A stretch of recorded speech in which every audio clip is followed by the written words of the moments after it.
Hello, everyone, and welcome to yet another episode. Mess that up of the Divephoria State. Another eye-opening episode. Another eye-opening episode. You can tell you're really excited to be here. Of the Divephoria State. Hello, everyone. Welcome. Oh, I messed that one up. Oh, You have to keep rolling. We're gonna keep Oh, rolling. wow. That's how we do it.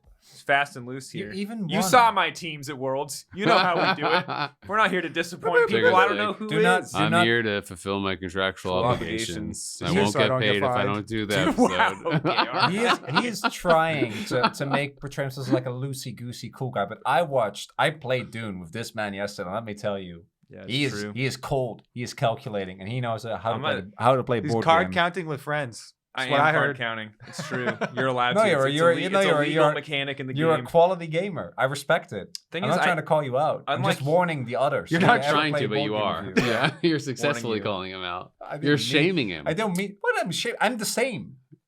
You're shaming both of you. Yeah. My fun fact: my girlfriend's family won't play board games with me. Oh my god. But I'm not toxic. No. You were not. I'm not at all. toxic. You You just get absolutely destroyed, Grandma. I want to hear the story. I'm not toxic, but we're playing like whatever we play. It's like a lot of the times we play like the simpler end of like the designer board game. So it's not like Monopoly. It's like a tier above like Settlers of Catan, right? But I figure it out pretty quick, and then I do always sweat for my life. Like I only have one No, I mode. get it. If I I respect understand it. the mechanics, I'm gonna try to my best of my ability. You're playing to with win. little Jimmy and Grandma, and you're just destroying them. Well, the part that annoys me is we played a game that literally involved rolling dice, and I won, and they're like, "He's too good at games." And I'm like, I just rolled the dice. Like, I don't know what you want from me. Like, the only decision was roll the dice, and then like. I feel like buy we're only getting sweatshirts. one biased side of the Yeah. story Yes, here. you I are. think we need to go talk to No. Grandma and Yeah, see, we need No. to and see. see what this guy You did. can't ask grandma. Unless you speak She can't- Cantonese. she Unless can't- you speak Cantonese, you can't talk to grandma anyway. Oh, I thought you were boys. gonna say because she can't talk about it anymore. It's too traumatic. It's too traumatic. Guys, God. Anyway, Machi Koro, another great game. But I yeah. heard that is a fun game. I can't play it though because it's a dice game and it infuriates me. Yeah, same. That's how I felt, but I won, Yeah. so I guess I'm good at it. Question mark. Anyway, games that don't involve hands, I love because then, unlike League of Legends, I can feel like did I make the right choice? Did I make the wrong choice? As opposed to League of Legends, where it's like, don't know if I made the right choice, but certainly clicked the wrong thing 3 times and now I'm dead. Classic. I thought you were going somewhere. No, with that was it. That was my end. I was like, you all were right. building up to You were something. still like Clearly. moving and stuff. I was trying to like keep. I was hoping that someone else would pick up off of that or like follow up.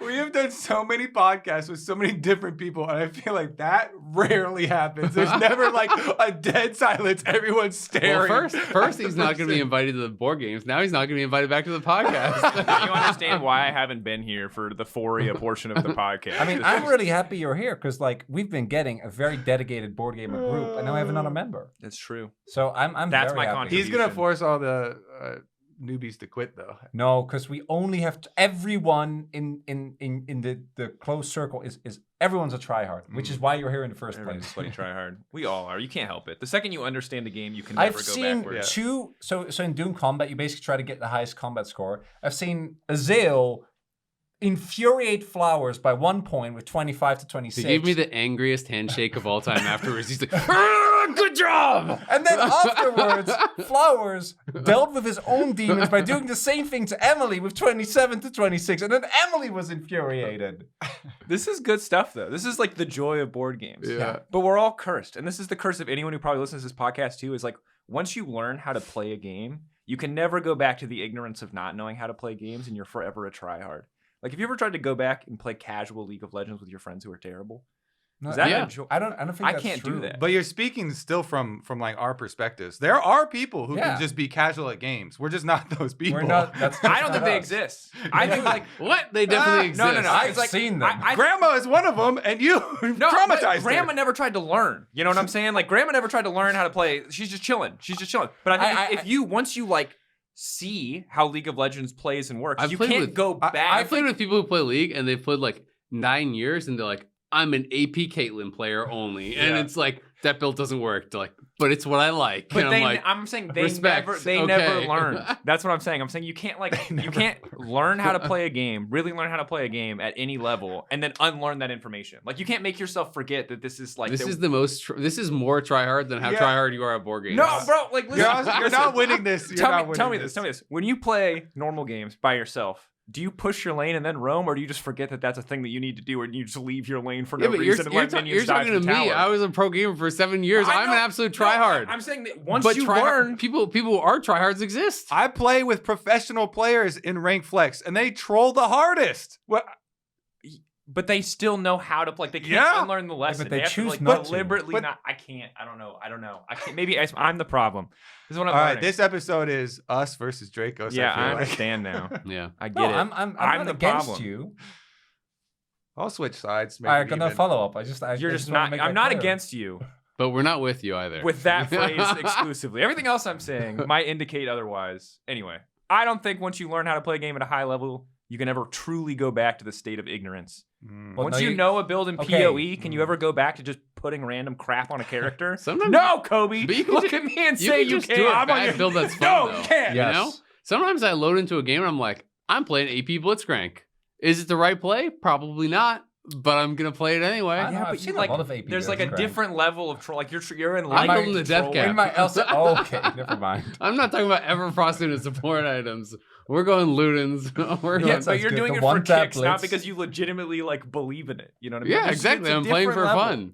Okay, yeah. So I- I agree People with. can know how to play a game and not try hard at it. that's fair. That's fine. But you can But then never we go, agree. But then you cannot go. You can't go back to that state. Kobe's of like, did true you see ignorance this? of He just enjoyment. disagreed. That is true. It's not just me, right? He's okay, all like, right, I just hold won the on. argument, right, Hold on. guys? You win the argument. My point is, you can never go back to the blissful state of ignorance that That you have. is- Like that is take true. Pokemon for example. You rip open a Charizard. You're like, this is the greatest thing in the game, and no one can convince me otherwise. Then you learn how to play Pokemon, which I know nothing about, but I assume is highly degenerate at a competitive level. Like you can never go back to thinking Charizard's. a I good can card. never be 12 again. That's true. That's yeah, sure. So is this how we start with a comment on the innocence of youth? Now you can never go back to that blissful place. If your friend is bronze and happy, leave them alone. Let Teach them them be. nothing. It doesn't get better. Knowing more about League of Legends does not make League a better game. What if they're bronze and unhappy and they've been stuck there for 5 years and they want to get out? There's no winning. Just leave. There's no way.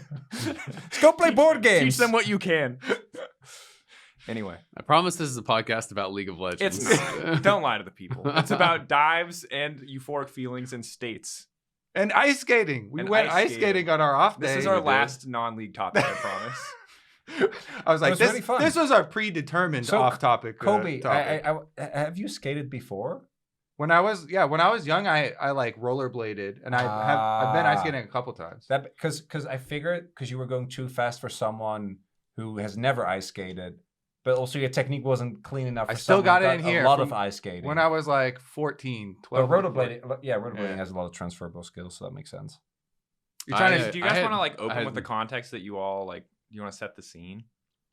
Okay, Nope. Okay. here's the scene. Everyone went ice skating. It's yesterday, really cold. Except Drakos. except for Drakos. Yeah. They for gave us Drakos. all Dracos- real never mind. shitty 'Cause he's been blue banned from ice ice skating skates. as well. Ice skates were not good. No, I just fell down in front of a girl in 4th grade, got my sweatpants really wet, and I've just been traumatized ever since. Ever made fun of Yeah. So the ice skates were not great.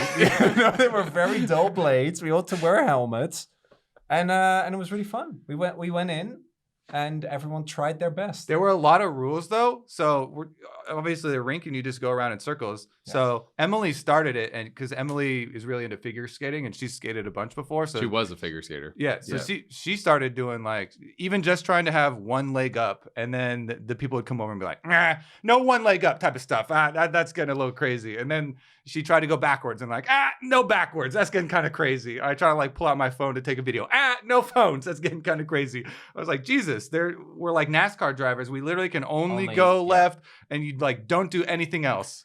Just go into And we the- bought 2 hours of this.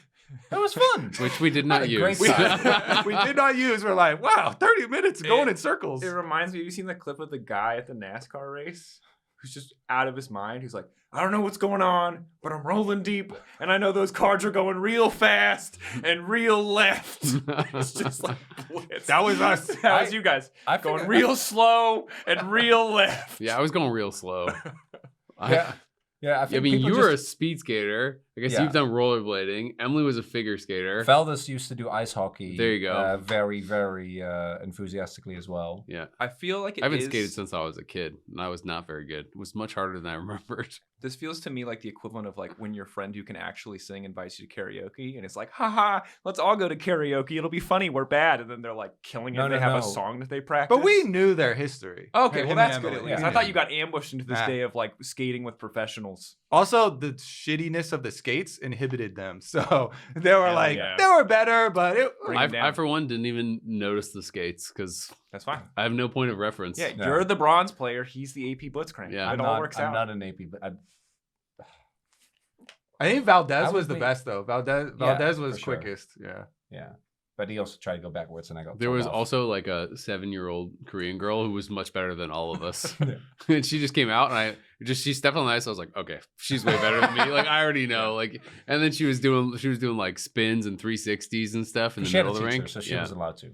There was a kid at the Ah, end got too it. that had full on Yeah, he racing had skates. he had actual speed The skates. blade was like as long as my forearm, Yeah. and this kid was zooming around, lapping us every single lap. Dude, kids are cracked.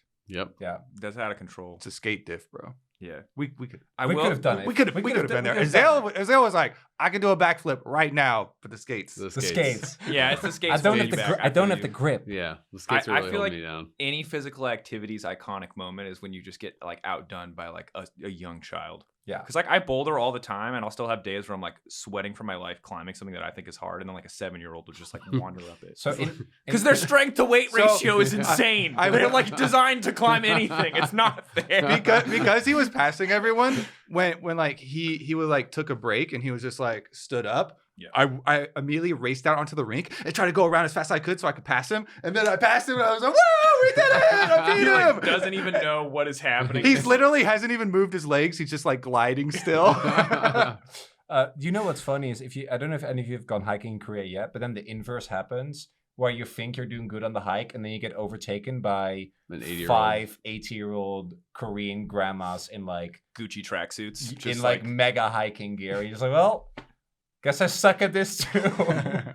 we're in the middle ground, boys. We have to Yeah. choose. We missed the opportunity. We're too young or too old to be prodigal skaters, and we're too young to be prodigal hikers. There's Yeah. there's no space left. There's for only us. League of Legends. In this world, there's only League of Legends. And what a transition it is, because it was a banger weekend of League of Legends. And I think Azeal pitched a flow that I think we'll use, which is like, we'll talk about the semifinals. And through the semifinals, we'll get to talk about the interesting quarterfinals. And I think we'll save the best for last, which we all know is JDG T1. Sorry, LPL fans. So we can start with the LPL matchup. I think that even because I've seen this discussion a lot, obviously, I think even LPL fans would like to see LPL teams beat other teams that are not from the LPL because, yeah, I've seen that so many of the matchups. So I think it's very good that at least somebody else got through. We were super close to historical, all LPL I teams. was but very convinced that LNG were going to win that series coming into the day. Mhm. Obviously, Yeah, once you start, once the series started, my faith wavered. once you a significant amount. saw a scout completely whiff and then Tarzan going YOLO by himself, no damage, and get killed for free, you're like, Yeah. maybe they won't win. That first game was horrible from LNG. That was actually crazy to watch. Everyone was roasting Tarzan, but yeah, Scout was trolling I as was well. trolling too. Like his engage over by Rift Herald on that first fight when he goes in, and there's like ain't no way you're gonna win that fight. Hey, Then bro, Tarzan goes in after. Then they do it again at mid lane where he starts to shuffle them away in front of the Herald, and then Tarzan tries to all in after Scout is flashed out. Yeah, it was like, what are we watching here, guys? The curve in this game was like, if you wanted to believe in LNG, you had exactly 5 minutes. Because the first gank from Tarzan top works. You kill Zeus, you're like, Gwen is ahead. Ooh, okay, this bot lane is a problem, but like Gwen is ahead, we're gonna do great. And then that Herald happens, and you watch the horrible Azeal ult. Tarzan is there, he pushes no buttons. He just dies. If you rewatch that Herald play, he rolls up and just dies. Just gets hit twice and dies. He's a Jarvan level 6. He doesn't EQ. He doesn't push W. He doesn't push R. He just walks into the fight and dies. And then he does the dumb mid lane thing where he just goes in for no reason. He's like, look, I pushed my buttons this time. It's like, Better? I mean, I don't think anyone on T1 got below 80% HP, and they had the Senna ulti at that Rift Herald fight. That they didn't even need. That they didn't even need. Also, Scout had a crystal and a dagger. Yep. Against Lost Mana Chapter. Crystal. Not even a Ruby Crystal. Not the good one. Shitty crystal. The one that gives you mana. It's kind of wild because it made me feel better about what happened to Gen G. That's how rough the series was, and I felt really bad. Made me feel Gen better G. about RNG too. So we're the same. RNG? Same. Energy. Yeah. Same. A little dyslexic. Same. No, because I actually had a lot of faith in T1 to win this specific series, but I would never ever have predicted it to go the way it did. Right? I thought they were gonna be able to over the course of the series get tested, and then I think that they're a very diverse team with a really deep slew of play styles if they're playing well, which right now they are. So I figured that would be enough to get them to win. But them like mega booming them 3 games in a row is kind of blew my mind. And I also didn't expect that to happen against BLG, and now they've done it twice in a row. Dude, Genji, one of the craziest things to me was afterwards when I think it was Peanut in the interview says they weren't ready for Renata. I was like, what? Yeah. The hell are you talking about? It has been spam picked. It's been banned all the time. It was just yesterday. It was huge. Like, yeah. I mean, I think Weibo was 9 games in a row between picks and bans against them for Renata. Yeah. Like what? But I do think it was. I think Tarzan mentioned this as well, and I think knowing Genji, whose prep was really bad for that series, like I don't want to try and make it seem like it was, because especially the second game draft was obviously collectively agreed upon to probably be like one of the worst red side drafts that we've seen the entire tournament, particularly after then seeing what T1 did. But I think it was Tarzan as well who mentioned in, I think, an interview with Ashley Kang, like we knew that they were going to do this and we thought we had a plan. The plan just didn't work, which I imagine was the same for Genji and Renata, because they started banning it eventually. But I think the gameplay was still just not good enough for them. I think BLG also, again, showcased their tenacity and how good they are against anyone that isn't JDG, which, that happens to a lot of teams. Yeah, I mean, credit to BLG, talking about the Gen G BLG series.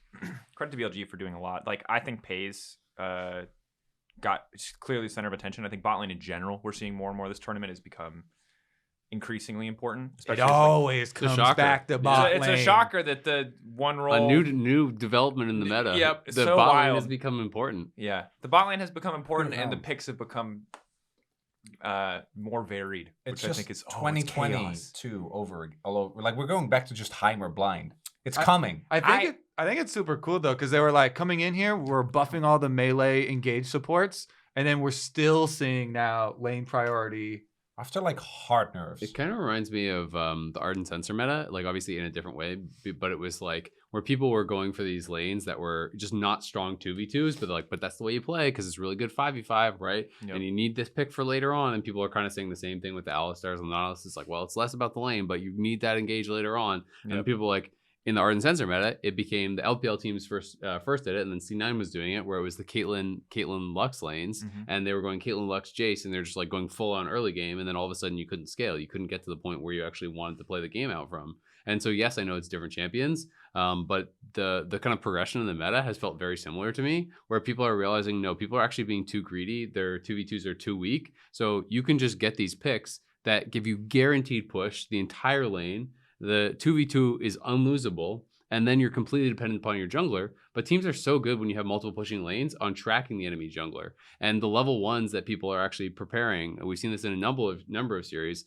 where they'll do late invades, and they'll do these things to actually get in the enemy jungler's face, and then all of a sudden, your jungler can't bail you out. You're stuck with this Alistar or whatever into this enchanter support that's never going to lose the 2v2 against you. And your options get so heavily limited, right? And we've seen this, in a lot of series now. So it just feels like now going to the semis, there's going to be such a massive level of importance on figuring out, from blue side especially, what are your actual blind pickable 2v2s? What can you blind pick 2v2 on blue side to not just get completely boomed by a red side 5th pick counter pick support? Because red side has been actually crushing it in the quarters. Like early on in the tournament, people were like, oh my God, blue side is so insanely OP.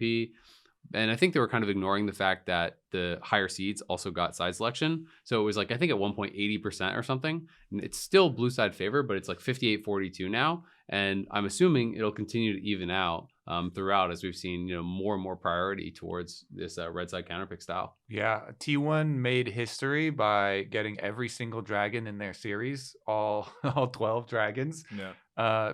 And being able to snowball off of early game priority is something that's already been nerfed on live.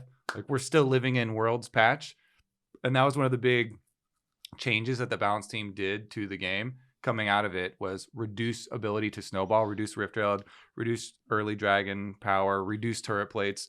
But if you have winning bottom lane and you're having these junglers pathing like this, then you're going to be able to snowball so effectively off the turret plate gold for your bottom laner and the dragon stacking. When they introduced Dragon Soul into the game, said directly, this is supposed to be one of these buffs that Game ender gives you basically game-ending power. I mean, Elder's supposed to be the game ender, but it's supposed to be of that magnitude. Jin-Air. Supposed to be. I love it when there are the things. exception proves the rule. I mean, that's why they like really went all in on it, right? Because Jin-Air was just like, no, we're still gonna play in 90-minute games. Yeah. That's fine. I kind of miss the random like one off every super long game every once in a while. Yeah. You know, 'cause the legendary 70 or 80 minute Yeah, because like you're losing your mind game. casting those and stuff, but it's really epic and people Super memorable. People will relate to it too, because you can even have that type. You could even have that type of experience, at home, and everyone knows the pressure of like, oh, Baron's up, oh, Elder Dragon's up, oh, this is up, that's up, oh, one mistake could lose the game. I think it is cool to live. Obviously, I think the luster fades away when you're on Elder 3. Yeah. You know what I mean? At a certain point, you're just like, kill me. Get me out of this game for the love of God.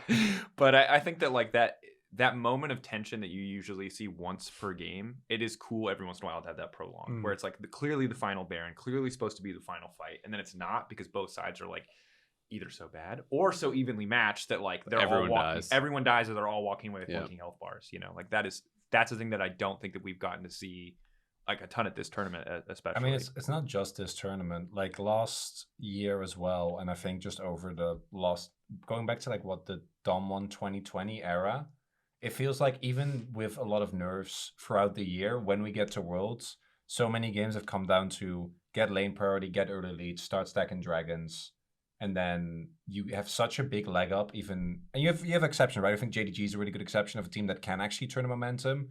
But that takes a literal super team whose entire thing revolves around being able to team fight no matter what. And I think a lot of actually T1 in the quarter showcased how insanely quick you can make a game, even with the gold not really being that much, just by having a suffocating level of control. 16:47. That's a There you pretty go. quick game. That is a quick game. We did have the one game that was 46 minutes between Genji and BLG, so that was about as long as you kind of get That was these a good days. game. Yeah. From that series, I think the most heartbreaking thing about it for Genji, I mean, I guess there's two sides to it, but as a competitor, I feel like if you get 3-0'd, it feels really bad, but you're like, well, we just weren't good enough. We couldn't do it. But they come out with two of the worst games that they probably ever played against BLG, go down 0-2, and then they win 2 straight, and then the last one's kind of pretty competitive, and BLG wins, right? And I think that is the thing that hurts so much, I think, for Genji and Genji fans, is that they kind of did start to show up, but they didn't at all for the first 2 games. And I know if I was on Genji's team, whether it's Cope or not, I would have it in my head for sure that if we just got to replay the series, we would win, because you'd be like, we just played these 2 horrible games. It was horrible drafts. Everything went wrong, but that's not us. It was just like a fluke, And the fact that they were able to win a couple of games, would make you have that feeling. And I think those kind of series are so soul crushing for a player, especially when you have the reputation that Peanut and Chovy do, where it just feels like they can never kind of beat those allegations. Because game 1 wasn't, I know game 2 was like a mega stomp, but game 1, what was because I remember game 1 being like at least, no, it was 29 minutes as well. Yeah. So No, it was but just- even it was like straight up. the first few minutes of game 1, you were getting like, I think, really solid early pathing from Peanut. I can't remember exactly. yeah, He was and then there as for soon as- early yeah, as soon as we plays. went He to was team there f- for yeah, early counter remember gangs, now. and then it kind of like immediately started crumbling, because I remember they took one aggressive fight on bottom side, and they were in a position where they have like Rel Yeah, and they were playing into Renata, and then like they had 0 damage in this 3v3, and then Yeah. just got like obliterated, and instantly the game fell away Yeah, from them, and I that was kind of remember- the beginning of the end. because it was also something that's like a very deep plus thing to do, but it's something that Genji haven't done all year. We saw it against T1 specifically this tournament. But outside of that, they've been very diligent about when they pick their fights. Yeah. So seeing them do that was just kind of insane. And I think that for me specifically, I think Chovy gets more flack for the series than he should because of the reputation of him over the last couple of years.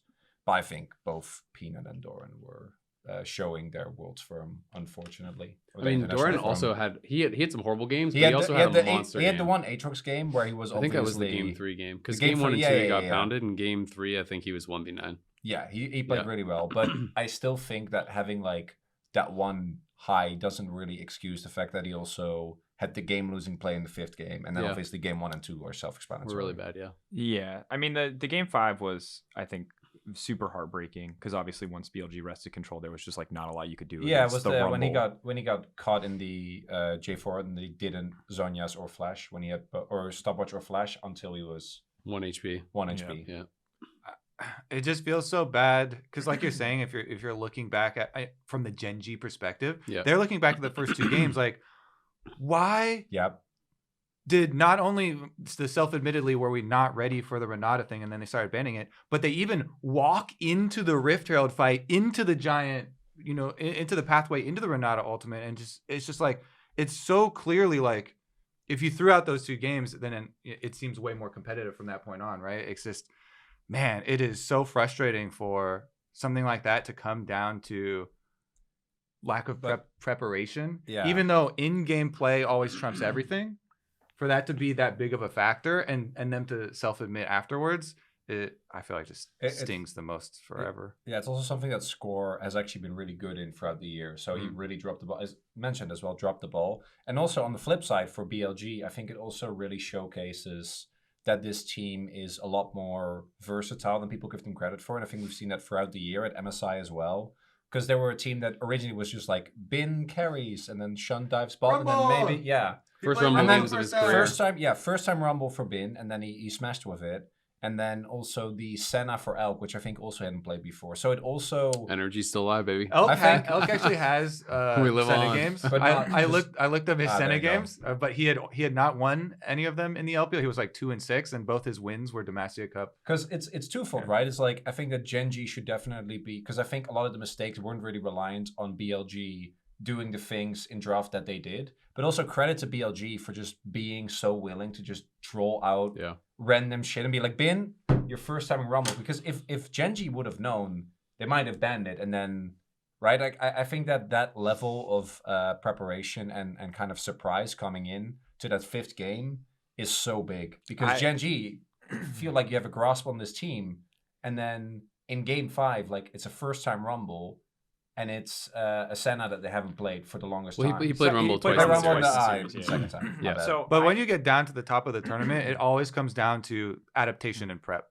Yeah, and I think that the thing that was disappointing for me is that like even when they finally felt like they had set themselves up for success in draft, and a lot of the sins of the prep kind of felt like they washed away, even if it was for a single game, like in game 5. Even then, I didn't love their game 5 draft, but I think that like because it's playable. they executed so well in the early game, they made up for, because like they opted into Kaisa Tom Kench against the It was Kaiserel against Senna Tom Kench, which is like almost 100% win rate for Senna TK in the vast majority of situations. Like we've seen, that's like when you pick Senna TK, And and Akali into... they They were kinda super short range, yeah. yeah, they like almost felt like they counterpicked themselves, but then they like played so well in that game 5. But like Pays got obliterated this series. His only good game, arguably, is game 3, and even then, like in the first big dragon fight where he shows up, he ults into a J4 with all spells available, and Shun just 1v1s him and kills him.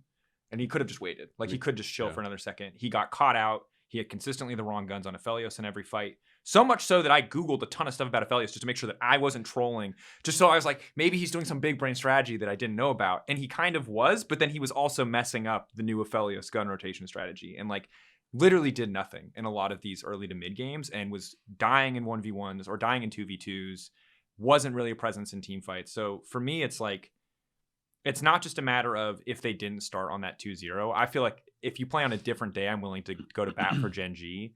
But it's not just those 2 games, because even in the games they won, there were so many mistakes. Yeah. And even in the fights, the game that BLG lost, like BLG was sloppy. Like Chovy got so much value in that 4-man Yone ult. And we can call that good from Chovy, but Shun ulted his entire teammates into a Jarvan pit to get a pick on one person to line up for the perfect ult. So it's like the stars kind of aligned for Gen G to look as good as they did in some of those games too. And so I don't know. I feel like across the board from Gen G, it wasn't, to me, it felt like an almost entire collapse of the team at different points throughout the series. Yeah, I mean, I'm not trying to say that I think that Gen G would have for sure won on a different day or anything like that. I'm just trying to like empathize from the point of view of how I would feel like as a competitor if I was on Gen G, right? Because like I know that's how I would be feeling if I was playing for them.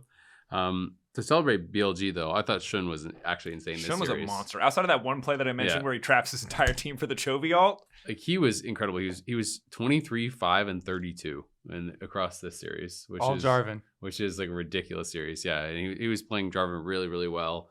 I thought he absolutely gapped Peanut. To me, that was like the biggest gap in this series was jungle gap, and he played it really, really well. We know that Bin can be a monster. We know that he can really show up. I think people kind of know what they get from Yagao. He's always been an interesting player to me because he can have his best games. He can go against the best mechanical players in the world and take them down. But he can also just have absolute stinker of a game against someone who's like you would perceive to be much worse than him.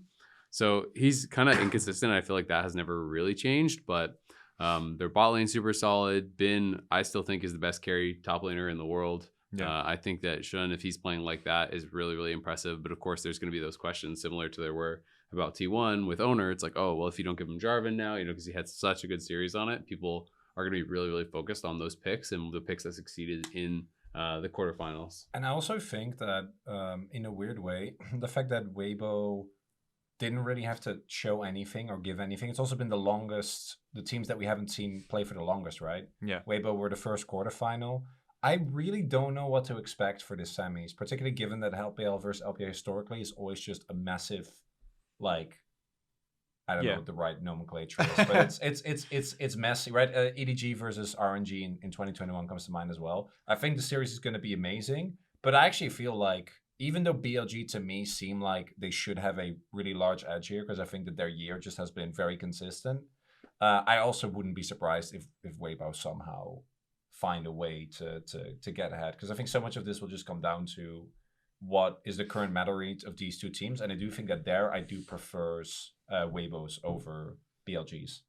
Yeah, there's 2 main things I'm expecting from this series. I expect it to be top lane absolute all-star brawl between Bin and the Shy. Yeah, if this is not Super Smash Bros, if they play tanks, I'm gonna be furious. It's just gonna be Cassante versus Renekton in 5 games. It is going to be so fun watching that in isolation compared to what I expect will be both teams playing everything else to the bottom side of the map, because Crisp has played 8 now range champion games for support in a row, even before all of the extra stuff that started coming out with Senate Tom Kench and all this stuff.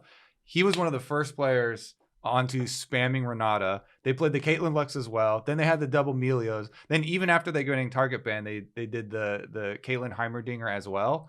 And they have Weiwei most consistently coming down level 3 timers or even level 1 invading enemy bottom side camps, so they can split the map and have bottom side priority, so they can guarantee light getting turret plates. And it has been so interesting watching this team become so much about bottom lane and about light. I expect that to be matched on the other side for BLG with Elk. Yeah. So I just think this series is going to be so explosive because we're going to have so much team play down to the bottom side. And then the 2 Giga Chad top laners of all time up on top lane battling it out. Yeah, and it's really remarkable because I think that Crisp in particular is the player to me that stepped up the most, because I when I watched LPL VODs, Crisp did not spark joy. Like I thought you clean him out. Yeah, I really did not enjoy a lot of his gameplay. But I think that he has just been really good at Worlds, and the fact that the shift towards light and him actually has worked out thus far, I think is really, really cool and is a good sign for Weibo. On the flip side, though, strength of schedule is something that I think we need to discuss at least a little bit, because it is have these guys like actually been They've only beat Western teams to get to semifinals. Yeah. Yes, and I think that the bot lanes in particular are where you'd see these type of really pronounced like. I've seen I don't forgot how many like bot lanes I've seen lost level 1 in Eastern versus Western bot lane, but it's happened a lot, right? Just walk up to a ranged bot lane, lose half your health, and then from that point on, the lane's just unplayable. Yeah, game 2 especially, Light and Crisp were definitely dominating NRG. Game 1 was closer. Obviously, I think the Senna Tom Kench was good from NRG. I think a little. Energy's bot lane was like honestly okay in the 2v2. I mean, I just remember them. What was the play specifically? I mean, you think of game 3, they super trolled after getting the advantage. They forced the flash of Heimer and then did the invade and gave up first blood. Like there was lots of mistakes like that, but largely I felt like 2v2 was holding up fine. And all 3 I'm games. thinking of the play, where they dove. 2v2, they kept trying to dive them, but they failed. overdive bot lane 2v, and then they all died in the cleanup afterwards. Is what I'm thinking of. Oh, that was like game 3 after the game was already over. No, right? this game 2. That's like their first big play bot lane. It's desperation because they were already behind, and they forced a dive, and then immediately once the rest of Weibo show up, they just all just game 2 obliterated. contracts got invaded. He lost his Raptors, and then he got met at the red when Weiwei was already level 2. Yep. So he pushed him out, took all 3 bot side camps, then tried to dive bot, but he missed his Q, and they like survived it, but they kept losing farm off of that. Then he tried to dive again. They lost some more farm off that. But I thought, given the situation and the fact that they were getting like 3v2'd over and over, bot lane held up pretty well. But I mean, there was obviously a lot of other issues from Energy. I mean, I was really happy that they made quarterfinals, but I don't think they had their best showing in quarterfinals. Game 1 was very, very competitive, but they, I think, kind of had limited options on how to win the game because they didn't have engage. So it was kind of like they have to absorb the opponent's engage and be able to find something from that. And then game 2 felt really decided by the invade at level 1, where they got put pretty far behind. And if I recall, they got about 3k down, and then were kind of able to like hold at that mark for quite a long time before then just like eventually, losing a team fight pretty badly. And the game being over. And then game 3 just wasn't close at all. Game 3 they got turbo stomped. It's a pretty classic like free story arc for free zeros. I feel like where game 1 is like they could do it, and then game 2 feels kind of flat, and game 3 is like no, it was yeah. Like at 17 minutes they were down 4,200, and then at 24 minutes they were down 3,600. So like they were kind of like staying even. I shouldn't say even. They were staying at the same deficit. Well, and it stabilized a bit, but then it was like then they that just number might lost not the tell team you fight, it, and then it but went. Yeah, if they're coming into a fight at 2 items and the enemy's on 2.5, like that's the most you can hope for, right? Yeah. Like when you're at that kind of deficit.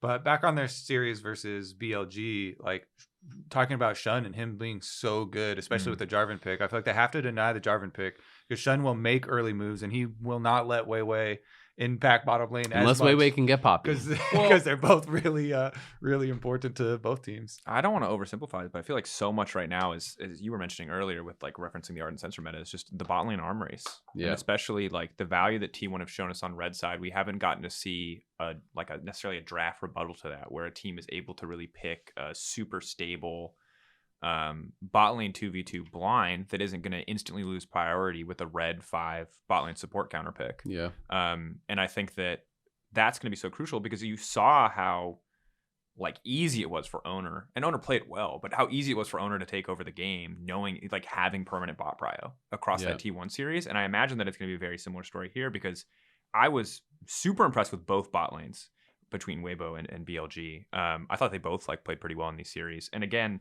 I don't think we got to see either of them, despite like the Caitlyn Heimer was cool, like super duper pushed in terms of what their bot lane read looks like and how deep those pool goes. Even though Crisp has definitely shown that he's ready to do it and the Heimer is cool. Like in the BLG series, Gen.G were clearly not prepared for this meta, and you saw it in a lot of their drafts. And so I just don't think we've seen what BLG's like, how BLG's actually going to answer, where they're actually going to put priority.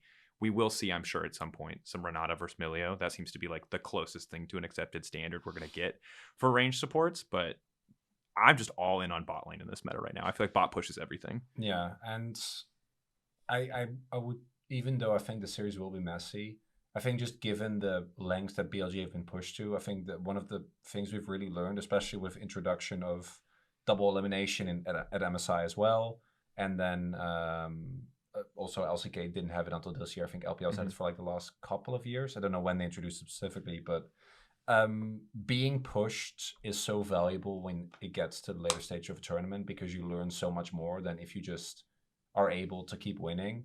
And I don't think Weibo really have been pushed outside of individual game moments, right? Whereas for BLG, obviously the Gen G series really showcased that they are able to adapt within a series, able to maintain composure even after getting to the point where you're almost getting reverse swept. So I think that they should still be the clear favorite, but I feel I have such a hard time rating LPL teams because I feel like they've been so. I feel like BLG is gonna stomp them. Yeah, the historics are very much in favor of BLG too. They're like 3-1 in regular season series. They're 1-0 in best of fives. It's not a huge history track record. Sure. There's like a lot of There's 10 million teams in the LPL. yeah. They're 10-5 in game. Like you can go through it. Like it's historically pretty BLG favored, and it's just I would more rely on that than rely on either the quarterfinals, honestly, because I think again, BLG didn't show a ton against NRG. So to me, I'm Weibo, you mean? Weibo, excuse me. I'm on the BLG train too. Yeah, I would agree. If you want to tell me it's a 3-2, I'll believe it, but I still think that it's Predictions now. BLG is a better team, 3-2. I go 3-1 or maybe I go 3-1 BLG. I think it's like pretty heavily favored to BLG because I mean I kind of disagree with what you were saying about not learning more about either teams. I actually do think I've learned more about BLG, and I do care that they were able to beat Gen G. I think that actually showed a lot.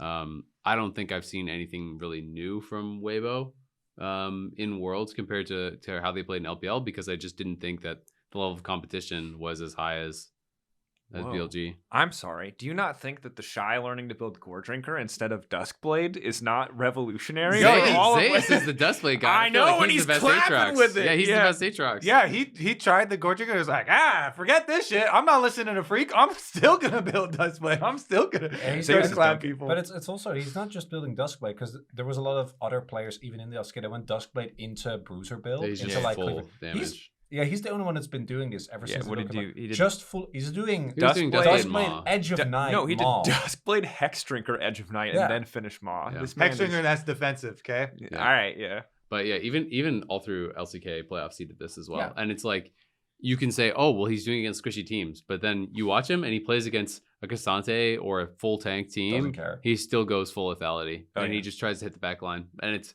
if you can actually execute on it, it is really strong. I mean, lethality Aatrox Q3 is Exalt, and it's just on a basic ability cooldown. But you are the delivery system. So I wonder if the Shy will there. change his mind having watched that series, and if his coaching staff are going to have to try to talk him down. Like, no.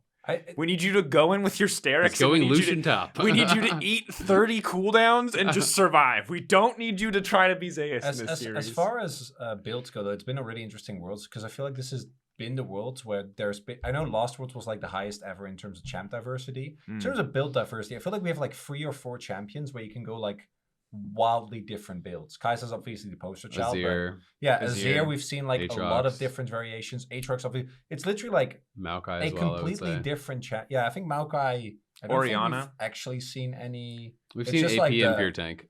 Yeah. But specifically, like the way that Weibo specifically and even BLG and JDG have done a really good job of is using Aatrox as basically just actual frontline where he eats a lot of cooldowns and then syncs up with the rest of his team and then they're able to drain tag their way through. And then T1 use it like effectively just another way for Zeus to carry, but unlike something like a Jace, the Aatrox is very self-sufficient. So I think it's really cool to see the difference in approach in how they use the same champion.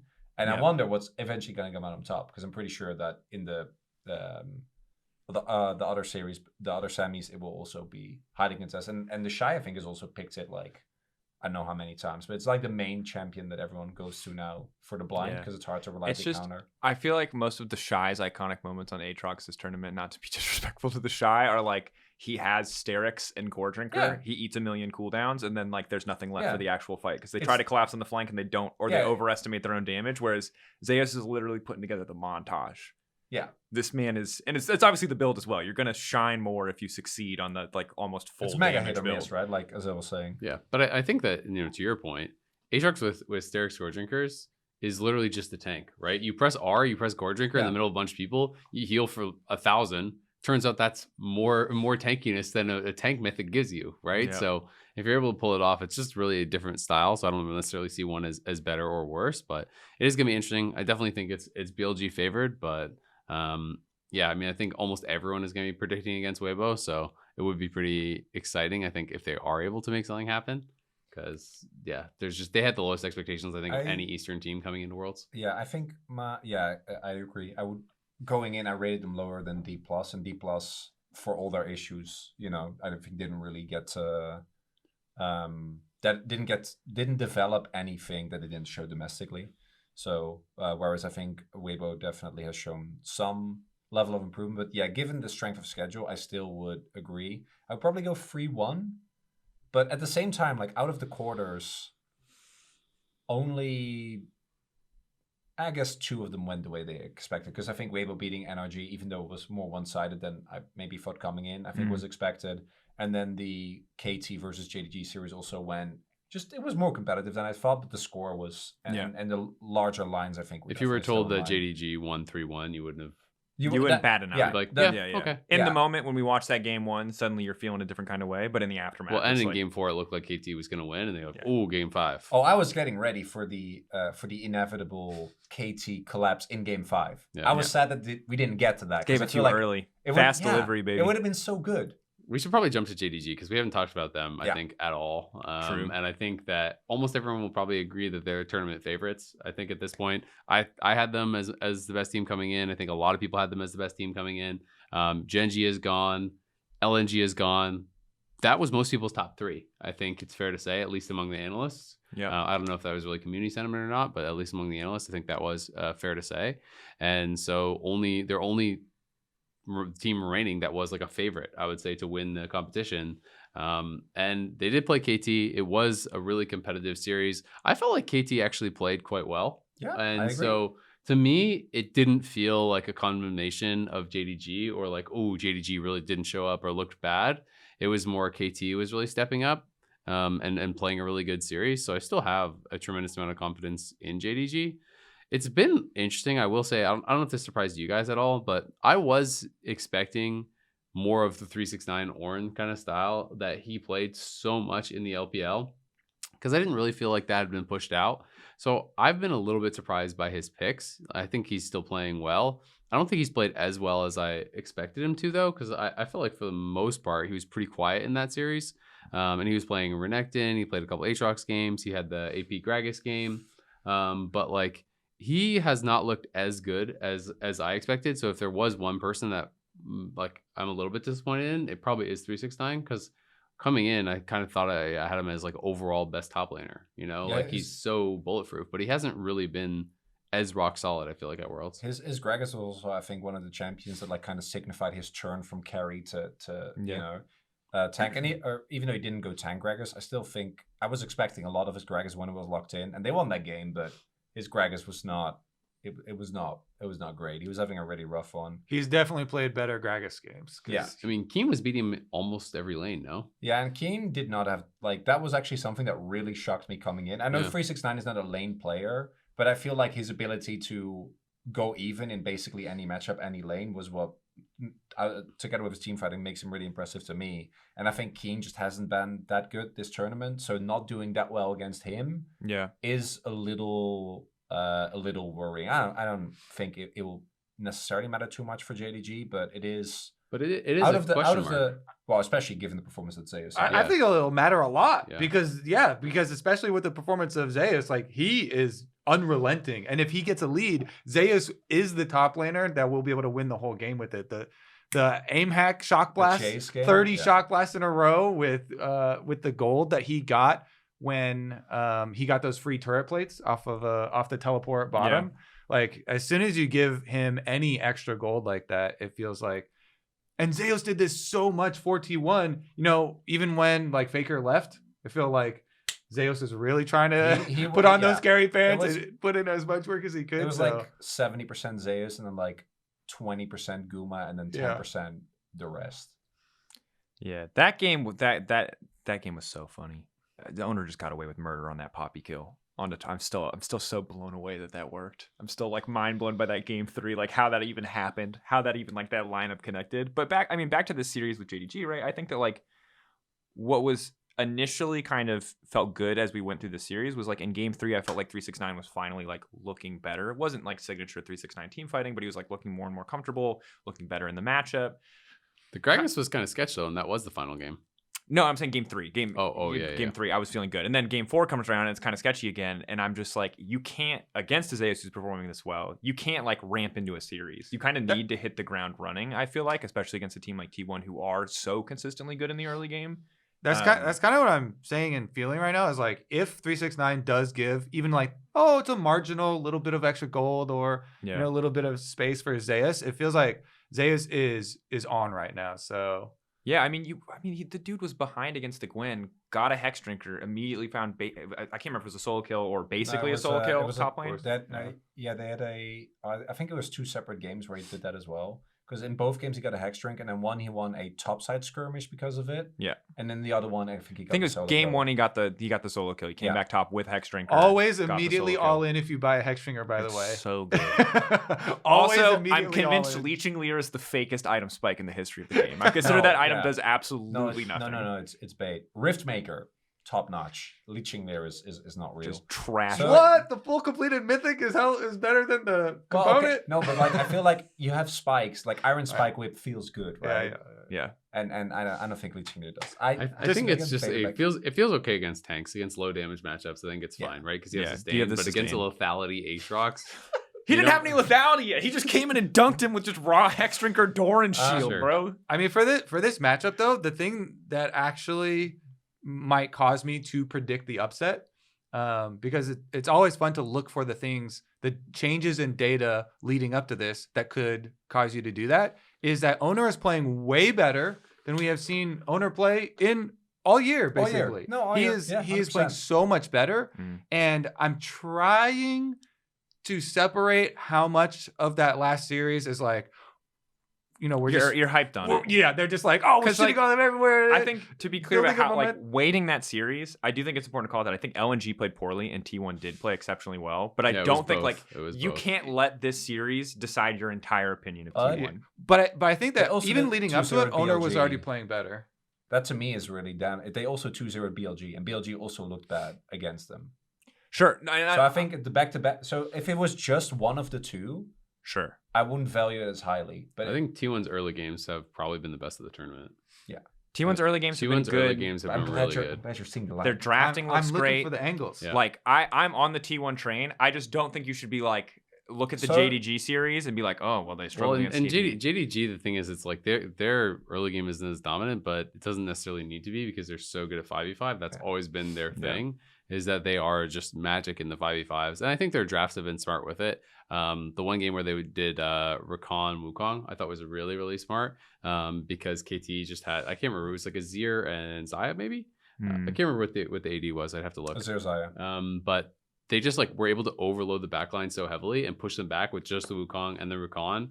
And it basically forced these split fights where then Ruler and Knight are just killing the front line while Rakan and Wukong are just pushing out the carries and just wasting their time. And I think they're just the masters of playing, you know, these styles of games where they know exactly how to play out every 5v5. Should we be diving? Should we be peeling? Should we be creating space? Should we be sacrificing my life to just buy more time? Like, they just always seem to know how to do it perfectly. And I think that is really, really interesting. One of my main questions, I guess, is though, you know, we know how good Ruler is. We know how good JDG is.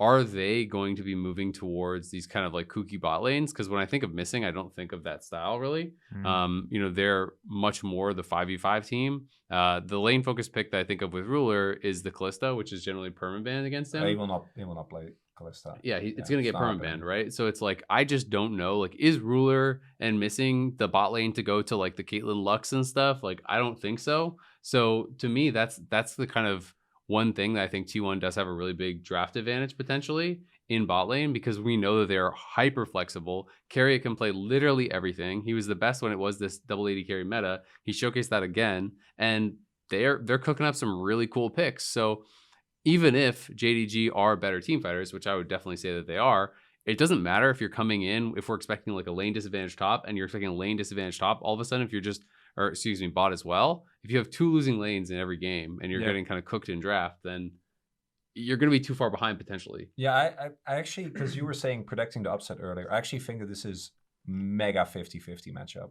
Like, given what we've seen of T1, I would rate them as an equal of, I don't think you're favored by any means. Yeah. But I think that given what we've seen, plus the fact that coming into the tournament, I actually felt like we were moving back towards a similar meta to MSI specifically. And I think in that meta where you play hypercarry bot lane, where you play like basically protect the president comms, I don't think T1 ever win. Because I think that Ruler is the best player to have on your team for that. And I think that 369 is the best top laner to have. And I would say Kanavi's the and best then jungler. Kanavi is the best, right? So Yeah. like, I think if the meta would have continued to gravitate towards, because we had like a couple of matches/series back to back where it's like the Felios Jinx Yeah. and Kench. If it's Jinx and the Fat Boys in front. Yes, then I think JDG are literally like I would. No, It's good. It's a good No, band it's name. true. Yeah, Jinx and the Fat Boys. I like that. Literally unbeatable. Like I think that in that Yeah. meta you never beat this team. But I do think that even at MSI, even though JDG to me were the much better team, I know the series was close, but T1 had like a couple of really big team fights that they won Yeah. their 2 games of. But JDG over the series was still better.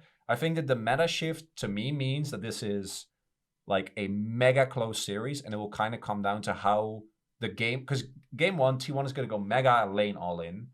Do they get enough of a lead to then be able to force JDG to adapt? We also don't know side selection yet. Yeah. True. I think that the thing for me is it's like I can see and I think it's a safe prediction to say that T1 are likely to pull ahead in early games based on what we've seen in draft and also just like how well they're playing How and JDG plays. and how JDG are very Yeah. willing to concede early objectives. My thing is what we've seen from JDG is like you have to be so incredibly consistent in your decision making. And while T1 did show that against an LG who I don't think looked really great and against a BLG, you know, at a certain point, like if no one's looking really great, maybe you are just the great team that you appear to be on stage. I do get concerned because to me it's not about like how big is the lead, because yeah, T1 can just get like 6k up and wampa stomp a game. I just don't think that that's super likely. But it's like when it comes around that they've got 3 Drakes and it's time for the dragon fight and they've got a little bit of a lead and they're on 2.5 items and everyone on JDG is on 2, it's like that entire team fight will very likely decide the game. And definitely T1 will be favored in that situation, but it's like you I can't make agree. a single mistake for the 5 minutes around that Drake or it will get punished. Even more when you're doing the double marks and bot lane stuff. You have to play from ahead because if you mess up that one team fight, it's Yeah. actually just game over. I agree. I think that you still have to keep JDG as favorites. I think so, too. You're getting Yeah. we're kind of going a little crazy right now, Yeah. trying to work because T1 they look really good. They beat BLG and LNG. JDG have beat those teams a lot of times already. They are. But if you want to do the Very- napkin math, T1 looked better in both I'm against not- LNG yeah, I'm not and against doing- BLG. I'm not I doing would say that transitive LNG and property. BLG both looked way worse playing Yep. versus them also than when playing Yeah. with JDG. Yep, I agree. Anyways, though, JDG are literally on the golden road right now with one more brick to lay. So I think that like they definitely do still need to stay as the favorites, but that's what makes it such an exciting story from the T1 perspective, because not only are T1 trying to ascend and take on the entirety of the LPL and working their way through all of the LPL top teams, but It's Last Dance. they're the ones creating and moving the meta like this Yeah. with the picks. They're the Guma's like, yeah, I play with Carrier forever. We can pick all kinds of shit. We're crazy. I've got more stuff. And it's the last time, to the last dance point, that this team is going to be together and has a chance to make this epic ascension. And also, I just have to say that it's kind of perfect that to be the first team to ever pave the golden road and complete it, you have to beat Faker to beat there. Yeah. And I Wouldn't just want think it any that's other so way. cool. Yeah. And Faker, I mean, I can't pretend to know the guy, but like when you're in that position as the undisputed GOAT, as this person with all these titles, I feel like you want to defend that spot. You don't want anyone else to have done this thing that you course. haven't done, right? So you would be so motivated, I would have to think, to shut down the golden road. I mean, he has the line, if you want to be the best, he said it to Scout, if you want to be the best, then you have to go through me. Same shit applies. Next year, for little bro, Ruler. you can try again next year. Same shit applies. My last little thing I want to squeak in, though, for this T1 angle is that being reminded of how good Kanavi was with the Wukong and bringing his pick back out, because he was one of the junglers that never like fully gave up on it, him and Levi. That also, you need to remember how asleep Kanavi was for the first 2 games. Like, these junglers all tournament long, even the very best that we have had some pretty bad games. Not my boy Cuz. He's been great. He's also gone. And But he did really well. He did play really well, actually. He left before he could have his shitty games. I need to, because we didn't talk about Die a him hero or before. live long yeah. enough to become Yeah. a villain. He had such a good year, man. There's so much Salute, variance. cuz. If you're gonna do a bar sliding for junglers for this series, there's so much variance because from the past you'd be like, Ono's gonna get shit on, right? You're like, from the past, looks like this year Kanavu would totally shit on him, but there's definitely a lot of wiggle room here. I think the thing that like There's less shit. Wiggle that room was not shit last series. I consider JGG the favorite still, but I think the thing that's the most exciting for me for T1 outside of like the bigger scheme of narrative things, because obviously there's star-studded rosters on both sides with crazy and fantastic stories, is like T1 themselves said, and shout out to both Ashley at Horizon and Lore because they've been doing some great interviews, and I'm going to kind of paraphrase a bunch of them because they've all meshed together in my head. The goats. But they did interviews with Faker. They did interviews with Guma. They talked to Carrie a little bit. And one of the things, like the through lines we've seen in this tournament is like we have struggled in so many tournaments because of bad meta reads. Like because we weren't on top of the meta, because we felt like we were a step behind. And they said very clearly, team fighting, communication, and meta read. Like those are the three things that matter to us the most. And this is across a couple interviews. So one guy said 2 of those things. The other guy said 2 of those things. And they're putting their money where their mouth is. Like absolutely 100%. They are the meta. They are the meta. Like you heard it from Guma. Guma was like on the ball when they won that series. You know, like they have identified their weaknesses. They're proving that what they're focusing on is what they should be focusing on because they're making it work. They're proving that it has value on stage. And like that gets me super amped for T1 because I think that most of the times when teams like talk about weaknesses, they're like kind of vague and like it doesn't really come to fruition. You don't really get to see it materialize, but they identified a weakness. They've clearly worked on it, and it's clearly they're reaping the rewards on stage and did so against LNG. I mean, this T1 team has been through a lot of heartbreak. So when you go through something like that, you get so close and you think you're going to win and you're almost there and you don't.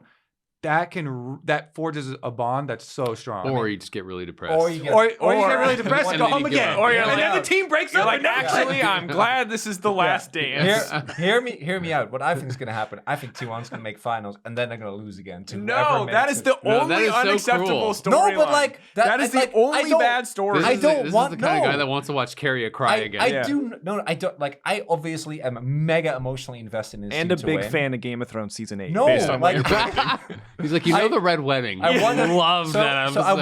I want him to win so badly because I've been particularly in like particularly in Zeus, like going back because I was the biggest Zeus believer in 2021 when they had the 10-man roster. I was like, no, this guy needs to play and he's way better. And then eventually they came in really hot, right, in spring 2020, and that was the last thing, or 2022. That was the last thing they won. Spring 2022, so like a year and a half ago. And then up until Zeus won Asia Games, I guess, but that tournament obviously has a lot of caveats with format and I just don't think we talk about. can't really take a lot of stock into it. For me though, the funny thing is that I think that T1 this tournament have actually had the best meta read that they've had in 2 years of a competitive play. Because you go back to their champion pools, the one game they lost against Gen G was a game where they had a matchup that was not favorable, where they played Kaisa, Alistair, which is a great duo, into Zyra Khan. Every other game, where they've won, because they against TL, which even though that game was pretty clunky, they immediately went for the Ashranada. And then ever since, every single time, I'd argue that at the very least their support counter pick would tilt the lane in their favor. And they've just been doing that for like 8 straight games. So I'd imagine that JDG also look at this and go, I wouldn't be surprised if they pick red side. I actually think that, as we already talked about, the blue side win rate was a little bit sussy as to whether it was actually... It was fraudulent.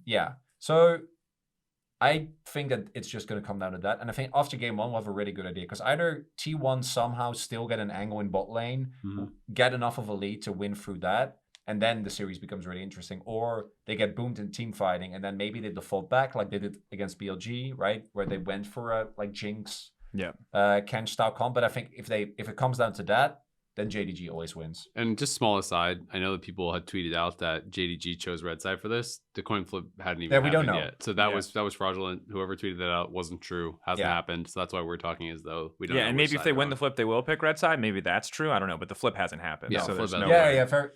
Because to me, it would make sense if they end up winning the flip if they do. Because I think T1 100% is going to pick red side. I mean, it's super interesting. And I will say, I still am on the JDG hype train. I kind of have been, all year. They're just so incredible. But that being said, there are so many examples, it feels like, of when the meta hits just right for a team, of that team really having that kind of meteoric rise to success. Look no further than DRX, right? Like, where Zeka in that tournament was just unreal. And kind of where is he now, right? You can see there's that massive difference for teams sometimes when well, it's just like, when the meta hits just right for certain players, you can take over, right? And I do think T1 is in that perfect spot to really make the most of it, right? Where DRX was last year, where it became about this lane dominant 2v2, where Barrel's taking all these cooked picks and Deft is playing Caitlyn and Varus and MF, and we have, the Silas and the Akali in mid lane for Zeka. It's like T1 can kind of be that now. And we haven't even touched on Faker,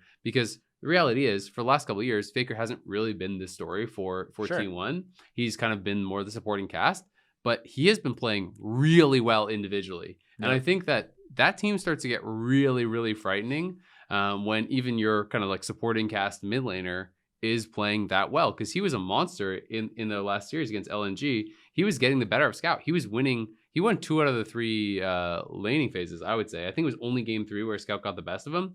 So, if Faker is playing at a really high level, if Zeus is playing at the level that he knows at, it's like you can definitely see the potential for the upset. And I will still call it an upset, but that's fair. But the more I think about it and the more I think about meta, well, it's possible. And I think the thing that makes me really happy about the potential of that is that people have already kind of started talking about how the only reason that like the JDG Golden Road is possible is because the meta has remained so the same for the entire year. But we're now seeing that meta that has been somewhat samey, for sure, no doubt, being broken open by T1, being pushed to another level. And if T1 are able to do that and dismantle JDG by pushing the meta to a place that it hasn't gone nearly as much with these super range focused bot lanes, right? That's fantastic. Or if JDG then managed to beat that and prove that they're still playing the better style, like sick. This is fantastic. You're just bulletproof. It's also good because in the case that, which I wouldn't be surprised if JDG win. I think it's You'd be shocked. Absolutely not. But I will cry, but I will not be surprised. I will be devastated, but I will not be surprised. Right? JDG is an incredible team. But what I do not want, what I want to avoid at all costs, is that we get JDG BLG finals. That to me would why? Because then we set the chance for BLG is gonna actually beat them for once. But the point is, the last time that happened in 2014 was when you had a mega big meta shift, right? The blue-white story. I don't think the meta shift has been big enough thus far to warrant a situation like that. And you already know it's by far the most likely, I feel like, result. Well, it is. BLG, JDG, and then JDG just 3-0 them in the final. Yes, I don't want, I would rather have Weibo somehow win and come in against JDG, because I feel like at least that. I don't think that the Weibo win over JDG pick your dream finals. Legit. So you obviously want T1, obviously, and then who? Who do you want T1 Weibo? Is that what you want? That's I kind of do, man. That's such a janky final. What the hell? You go from T1 JDG to T1 Weibo. I think T1 BLG also works for me because it gets it's the spunky little brother, you know. Yeah. What is it? So what is this? Cadral's dream gambling final? Like, what is this? I think that no. So. To me, honestly, I think every non-JDG BLG series I think is cool, because I think that BLG versus T1 is self-explanatory. It's a rematch of MSI. They already played this tournament. BLG have had an incredible year. They weren't able to take the title at MSI, so they get a redo for that. Yeah, like that's cool. Weibo JDG, even though I think that the MSI Chrono Break. I was guys, a redo. The fact that the JDG got beaten by Weibo, I think is kind of like, they beat a jet lagged post MSI, and it was a 1-BO3. It was 1-BO3, and didn't LPL start a week or two? It was so tight. Dude, so it was on so zero practice. It was so cursed, I don't count it, but at least it'll be something different. And like you can, if Weibo somehow beat BLG, then at least that series to me is kind of dope. Yeah, but can we all agree whoever wins the JDG T1 series is the favorite? For no, I not the real fight. I'm not saying it's the real final. I'm saying they're the favorite for the tournament. Yeah, they're 100% the favorite for the tournament. Yeah, they have to be. I think the argument for having the final be the T1 Weibo though is that then T1 will have gone through all 4 of the LPL teams. Get to tag each one. If they just beat BLG again. It's not as cool. Well, then Keijo could be like, Weibo would have won. You have to do it. You have to do all 4 of them. Did you see the thread? Medic linked me this thread for like casting or win moment inspiration. Shout out to Medic, absolute homie. Linking like some of like the Weibo like discussions about T1 and Faker, and like Mhm. a lot of this, it's all just Google translated, right? So it's like who knows what it is, but some of it's like so intense and dark and Like, poetic. yes, the rabbit, good, very strong. No, Faker, not that bad. yes. No. I just don't want to assume that this translation is 100% on the nose, but they're like, he's the first enemy of the LPL, he's Oh, the I see. last enemy of the LPL, and a Oh, bunch that's more stuff sick. like that, and you're like, Oh, you get so many chills Yeah. just thinking about like Faker was as as the kid in season 3 just dismantled LPL, and he's been doing it his entire career when he's been at the top, beat- right? He's just the main character of League of Legends. He is the main Point character blank, of League of period. Legends. Especially now that he's gotten his 8 out of 8 semifinals. Yeah. Oof. When Faker's not at Worlds, it's just a filler arc for the It anime. is just a filler arc. I feel like we should all be out here like So true. cooking food. It's like Yeah. our day trip to the beach. Yeah, when exactly. Faker's not Just at the here. beach, yeah. They're like, get us back on track. Where's the Jujutsu plot, Kaisen. guys? This is I don't- terrible. We're trying to get If to you the say next one season. more OVA, I'm gonna lose it. Yeah. The part that makes his story the best is because Faker has had a dip. Yes. You know, it's not like you can't like rewrite it and be like, Yeah. he was literally #1 all across all of these Yeah. years. and It's then so this much huge more dip down to semifinals every time, and no, finals one down game to off. down to not getting there. I know, It's yeah, yeah. I'm disingenuous just for people kidding. to cut out like not getting No, there. I was just yeah, kidding. but like that's what makes real characters and bonding with them is when they do have lows, Yep. and then they Training fight their arc. way back up. Yep. Exactly. Training Why arc. the So, Depth like, Worlds Yeah. was so Had to good. learn his It's not new like breathing Faker was like, He's technique. punching trees in the mountain. Yeah, and stuff. learning new breathing techniques. He was practicing his thumbs up. Getting his key up or something. I don't know. Maybe he's I mean, got a our- cauliflower next time. Our best esports shot of all time. I think the best picture is Faker, Yep. head in hands. How devastated he is when they lose on stage like Versus that. Samsung, right? The yeah. 2017 one, 3-0. Shout out to Who was that, Colin. who was that against? It was again? against Who was that Samsung. ag- Yeah, Samsung, it's Ruler. It's Ruler. Yeah. Yeah. Ruler It was versus leading Faker, to baby. Ruler. Yeah. Revenge. And I think Colin, think, the like, GOAT photographer. I did that. This Yeah, is yeah. I obviously in a perfect world. I'm was just gonna say echoing. it, this would be my final. He needs another one. Yeah. But the way the tournament crumbles is the way the tournament crumbles. That's how it's going to be. But I do think that JDG, if they want to complete the golden road, I'll say it again. You said it once already. The fact that they have to beat T1 to do it is perfect. Yeah. Yep. Is perfect. It's mega fitting. It is. If you want, It's like you're trying to be the Pokemon master, but you haven't beat Ash yet. You know? yeah, You gotta- it's like you just skipped your rival or the Elite Four or whatever. What the hell are you doing? Holy shit. Wait a minute. T1 are just Ash, and the LPL are Yeah. just the Elite Four. What the hell? They're just running through them one at a time, bro. This is Gen 1. They've got Dragon-type Pokemon. There's no counter. That's Faker's it. Ash. I- Who's Pikachu? Is it Guma? probably Guma. Guma's Pikachu? Might be Caria. I feel like Zeus. Is- Zeus is the feel like lightning. Zeus guy. is- Zeus is that's what- Pikachu. that's- Yeah, yeah, Zeus Zeus is is- Pikachu. Zeus Who's the Charizard? The one he can't control. That's Is that Also, That's Zeus. owner for That's sure. that's owner or carrier. Yeah. owner for sure. Carrier's like a Squirtle or something. Yeah. Yeah. Squirtle Squad, you know, Yeah. pretty dependable. It's Squirtle and Bulbasaur in the bottom lane. Yeah. Owner is for sure. Charizard in the jungle, you can't control him. Sometimes, Owner, he, what- he tells him to gank, but he's just Literally, he's Faker's- starting Herald by himself. He's like, Faker, Owner, get back here! What are you doing? Owner runs mid lane, hits him with the tail, screams, "You don't Yeah. have enough badges to train me." Yeah, and then runs exactly. off into the jungle. And he's Faker like, "How needs- many more things do I need to win?" He needs to win another world championship. Actually, he's the too 8th low level. semifinals, the 8th badge. Joke's on you. He does have enough badges now. Exodia assembled. How many more T1 favored narratives can we create in a 30-second A lot. span? A lot. And what I think is not just the fact that JDG specifically has to beat T1, right? Mhm. But also that Ruler, I think winning this Worlds would actually cement him as the undisputed best AD carry of all time. Because I feel like right now it might still be.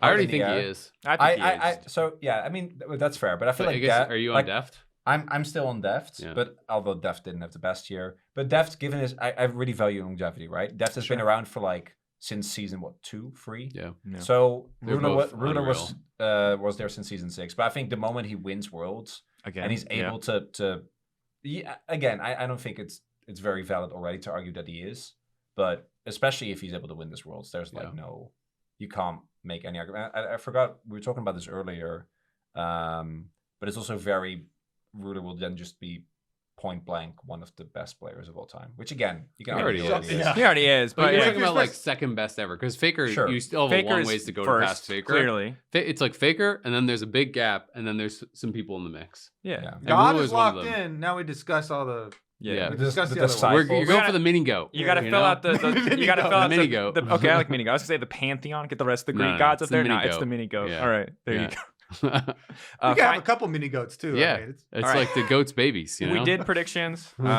BLG Weibo. Final predictions. I know we've all kind of talked about it already, but I think it's going to be a banger. I mean, I don't know if this is actually going to be the series, but I think that T1 could actually win. So I'll say 3-2 JDG because I still think they're favored. But I do think, based on the meta stuff we've seen, T1 has a big edge in that department. And that's why the more I talk about it, the more I think T1 could actually do it.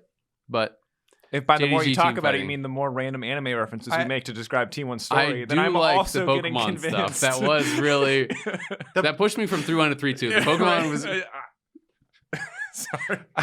I think I'm gonna end up predicting T1 on the desk. So I think I might as well do it here as well. But man, I cannot get over the variance in the junglers play, and it's so much is gonna rely on that because Kanavi, even people who say Kanavi is the best jungler in the world will still be like, yeah, he inted some games. So and nobody even has to bring that up with owner. That's accepted. So